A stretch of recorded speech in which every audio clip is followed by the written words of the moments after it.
day everyone! Welcome back to another episode of Teacher I's Kitchen!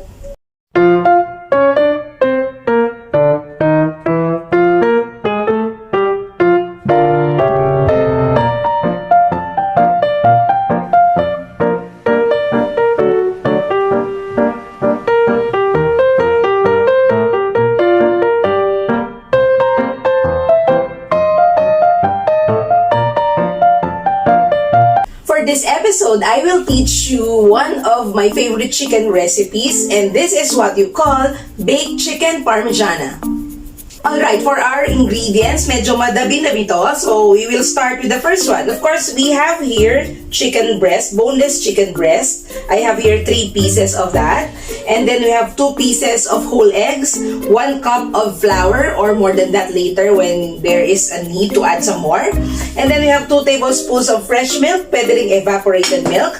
And then we have Parmesan cheese, and we have Italian seasoning, the Italian dried seasoning. We have rosemary, we have paprika, we have dried basil, salt and pepper to taste. If you have there oregano, or if you have at home garlic powder or onion powder, they are also good for this. And then we have the marinara sauce, prepared marinara sauce, and then mozzarella cheese, and of course, breadcrumbs. Later, we'll be needing a small amount of oil for the pan frying. These are all the ingredients for our baked chicken Parmigiana. Let's talk about the procedure. So if you will notice, wala muna ibang ingredients para meron tayong mas malaking space for the demonstration. Okay? For now, what we will need are the chicken breasts, and then the salt and pepper, and then 2 pieces of parchment paper. We also need the rolling pin for this so we can flatten the chicken breast, and a knife, of course. Bakit kailangan ng knife? Kasi we have to cut through the middle but not entirely removing or slicing the whole part of that. So paano ba yun? So we get this one kasi syempre this is quite thick, no? So kita natin. This is quite thick, so we just have to make a thin cut at the middle but not cutting through and removing everything. So that's it. Okay, we have that.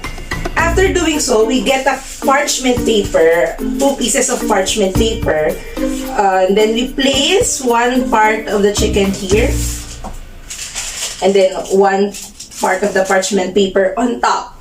And then, what we will do is to gently, tanggalin na natin yung knife, delikado siya. Dito ka muna. Gently roll.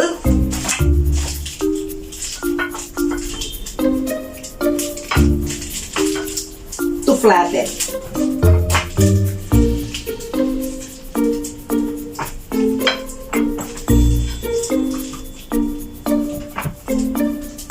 Okay. So, like that. One more.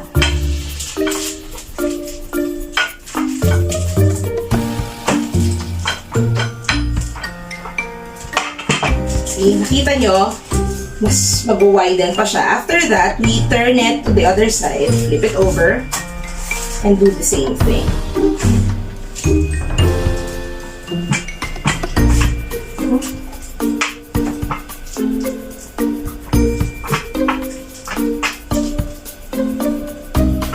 So that our chicken will be cooked easily. We do that, okay? So we place it here.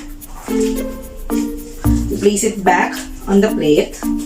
And then, we season it with salt and pepper. So, ilatag natin yan dyan. Everything. And then, we will season with salt and pepper. Gano'ng karaming salt and pepper? Actually, konti-konti lang. Around 1 teaspoon for everything. Or make it 2 teaspoons for everything. Just 1 teaspoon on 1 part. Sprinkle. Kasi marami na yan. Later, may mga flavorings pa tayong ilalagay dyan. And then, another 1 teaspoon of pepper. Kung hindi masyadong mahilig sa pepper, you can reduce. And then, what you will do is to turn it over. Flip the chicken over. Okay. And then, we will do the same thing. We'll add salt. This one's half a teaspoon already, baka umalat. Sprinkle. Ang gusto lang natin, magkaroon ng flavor yung chicken breast. And then half a teaspoon of pepper now. Alright. That's how it is. So we will wait for 5 to 10 minutes for the chicken to absorb the salt and the ground pepper while we prepare the next procedure. Okay, second set of procedure. We start with this. Now, we will pan fry the chicken, but before we do that, we have to prepare the other breadings for that. So we have here flour, and then we have here breadcrumbs, and then we have here 2 pieces of egg. So we will first add seasonings or flavorings to the flour and the breadcrumbs. So here, 1/2 teaspoon for the flour, and then 1/2 teaspoon also for the breadcrumbs, and then we add 1/2 teaspoon for the eggs. Nakakatawa talaga ako, no? Lagyan na natin dyan. Tapos, lalagyan na rin natin siya ng pepper. Tatandaan nyo that when you add this, no, this is according to your desired flavor. So, pwede nyo bawasan sa 1/2 teaspoon if you want. Pero bakit natin nilalagyan ngayon sa bawat isa? Ang tawag natin dyan layering. Para bawat layer ng ating ingredient, meron ng flavor, may lasa na. So, this is the Italian seasoning. Gaano karami? Depends on your taste. Now, wala na doon sa egg. Sa egg, salt and pepper lang. So, Italian seasoning, and then I have here oregano. Oh, sorry, basil pala. Yan. Para may Italian flavor na kagad yung ating breading. And then I have here some rosemary, konti lang. Okay, and then I have here paprika. Masarap sana kung merong garlic powder at onion powder. Mga onion powder at garlic powder ko medyo tumigas na. And then, of course, mas masaya kung lalagyan natin ng Parmesan cheese.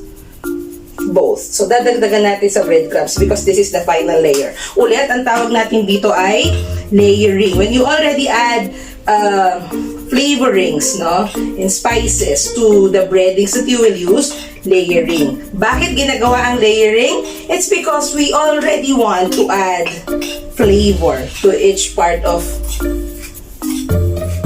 the food or the ingredients. So, yan. And then here, tago muna natin to. Tago natin ang mga yan. Alam nyo naman ako, madalas. Nangangalaglag yung gamit.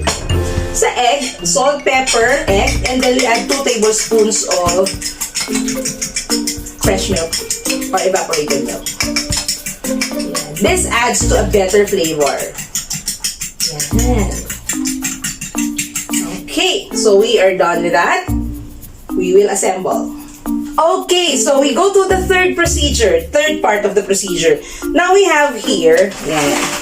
Dapat pag nagtatrabaho, naka-station, no? We have here the chicken, the seasoned flour, and then we have the egg, and then we have the seasoned breadcrumbs. What you will do is to get 1 piece of that chicken breast and dredge. So when you say dredge, sa food preparation techniques, ano nga ibig sabihin nun? Dredge is coating the solid food with powdered ingredient before frying. So, bakit natin to ginagawa? Ginagawa natin to para sure tayo na magsistick yung other ingredients like the breadcrumbs later as we coat it with breadcrumbs. So, after there, i-shake lang konti and then soak it into the seasoned beaten eggs. Yan. Pagkatapos dyan, make sure na every part of that is coated. We go to the breadcrumbs. So ito, masarap dito sa breadcrumbs. Marami ng Parmesan cheese. And then other seasonings. Para mas malasahan natin mamaya kapag naluto na yung ating baked chicken Parmigiana. Okay. Ayan.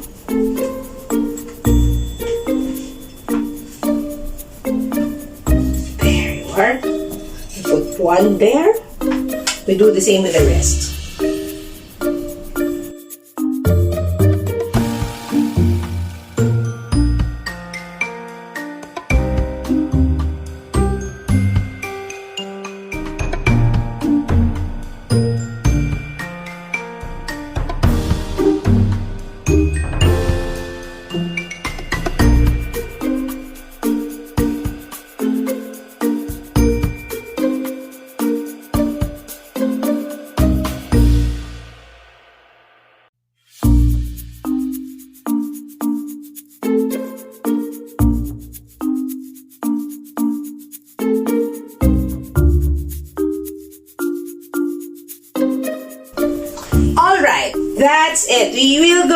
the next procedure.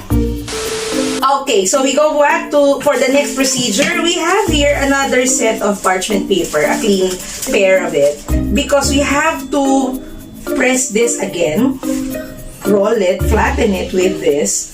Bakit? Kasi we want to make sure that the breadcrumbs will be really sticking into it well pag niluto na natin siya. So that's the reason for that. Okay, ayan, gently. And then, hindi na natin kailangan baliktarin. Abot na yun doon. After doing so, place it on another plate. And then we get another one. Over.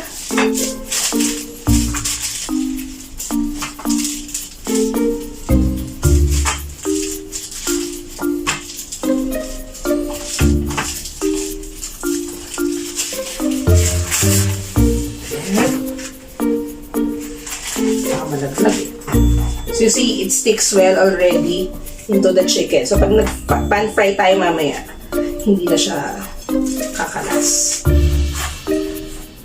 Kumalas man, konti na lang. Okay, so we have the last.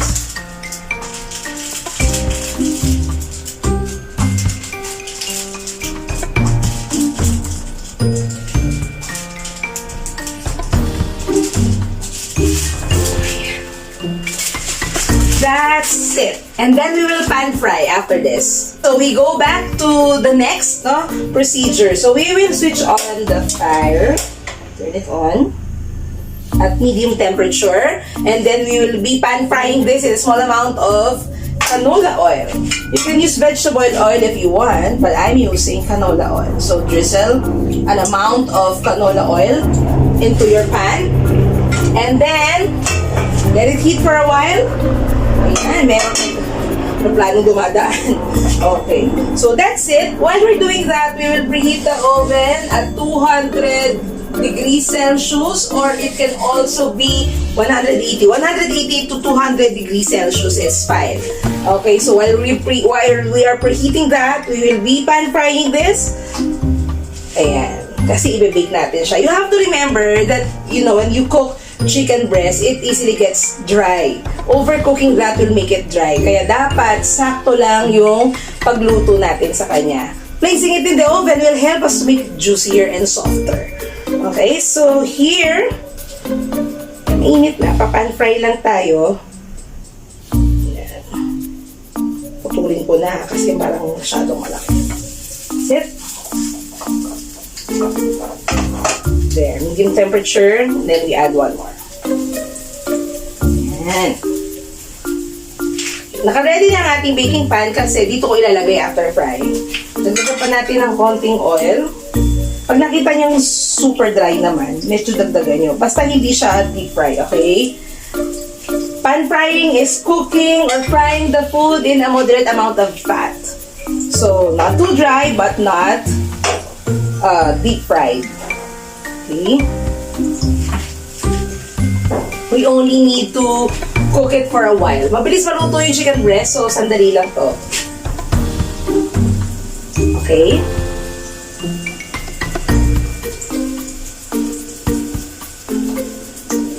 Approximately 3 minutes kasi flat naman yan. Ayaw natin siya mag-dry or tumigas later.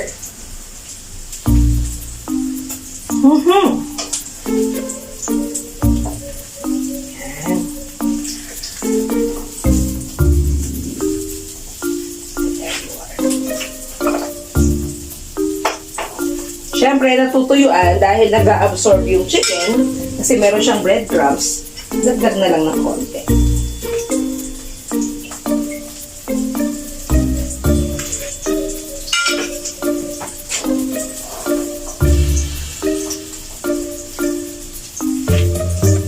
So, tingnan nyo ha, hindi kailangan golden brown. Makikita nyo naman pag luto na yung chicken breast.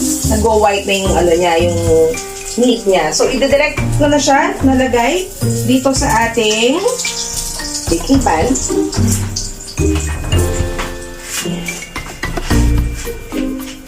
Nagdagan ko lang ng konting oil. So, we will do the same procedure with the rest of the chicken breast that we have left. Alright? So, lagay tayo ulit.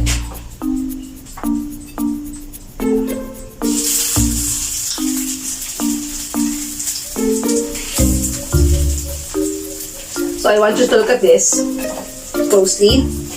Yan. Ganyan lang dapat yung color niya. Light golden, light brown. And then, the chicken meat is already white in color. Alam nyo, naluto na siya. Okay, we will be back after some more minutes when we're done with this too. A few minutes later. Alright, we're done with the last piece of our chicken and this is ready. We switch this off and then we place this into the baking pan. Ayusin lang natin. Okay? Para kasya siya. Ayan. And then what we will do now, kasya dito pa. Inagkasya, diba?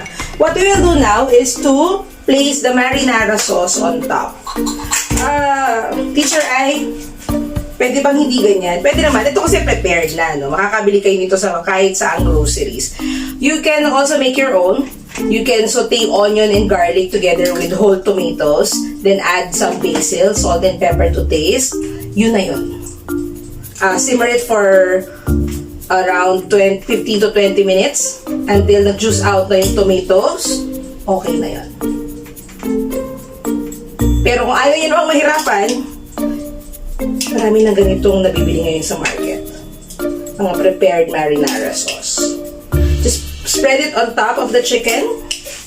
Mas masarap, mas marami because that serves as your sauce, diba? The marinara sauce will also add to the flavor and to the juiciness. Hindi ko na malimutan to. Ito na po. Sama natin. Meron pa.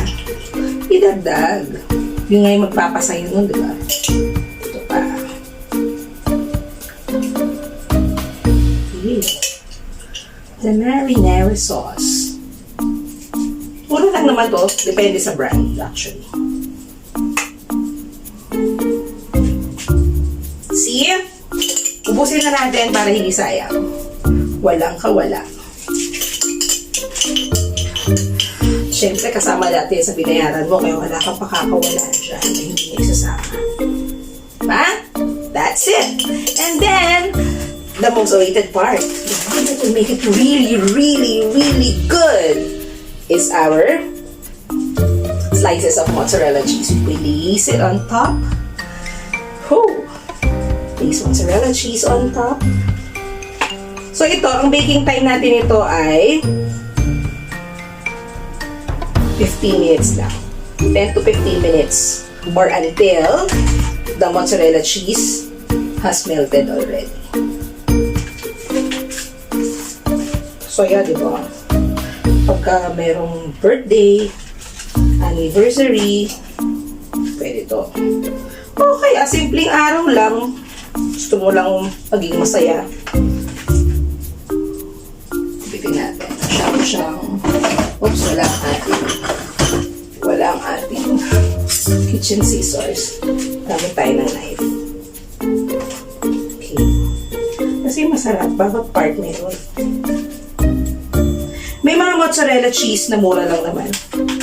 Depende sa inyo. Alam nyo, kung ano mang brand ang gagamitin nyo, nasa sa inyo yun.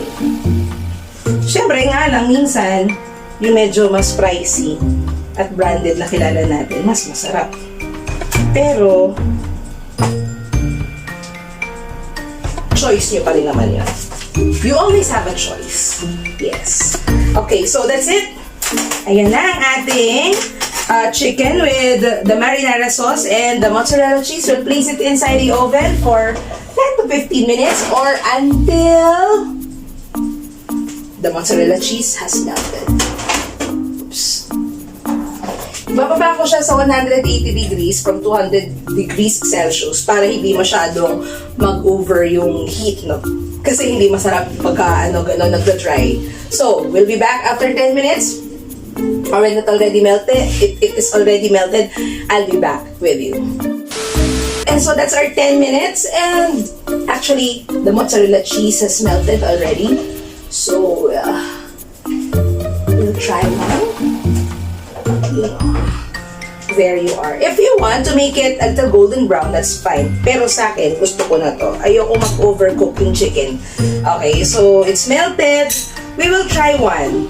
Para makita lang natin ang aking sinasabi. Dito tayo sa maraming cheese, siyempre. Yan.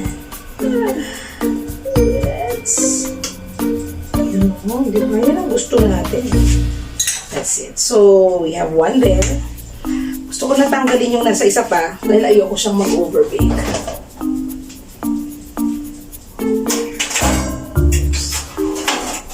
Oops. Matigas ulo niya, no? Yan.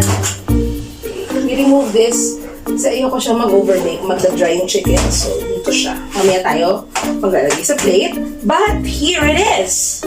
Yes, here it is. Our baked chicken Parmigiana. Diba? Ang dami pinagdaanan ng chicken na to. Pero, ayun, malambot. Yun gusto natin. Masyadong maraming pinagdaanan yung chicken para maging masarap. Kasi gusto ko na siyempre gusto ko yung magsaya na. Let's taste it. Mainit. Piliin mo. That's it. Perfectly tender, juicy, flavorful. So, yun yung nagagawa ng layering, no? At yun din yung nagagawa ng tamang number of minutes lang. Not overcooking the chicken breast para hindi siya mag-dry at hindi siya maging tough. Okay? So, that's our baked chicken Parmigiana. Ulitin ko, pwede nyo i-golden brown kung gusto nyo. Pero ako ayoko dahil ayoko siyang mag-dry at tumigas.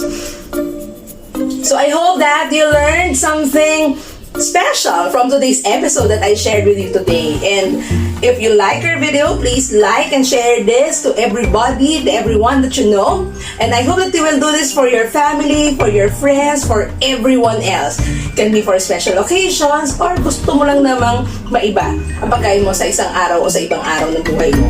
Okay? For those who have not yet subscribed in my YouTube channel, please subscribe and hit that notification bell for more videos and updates.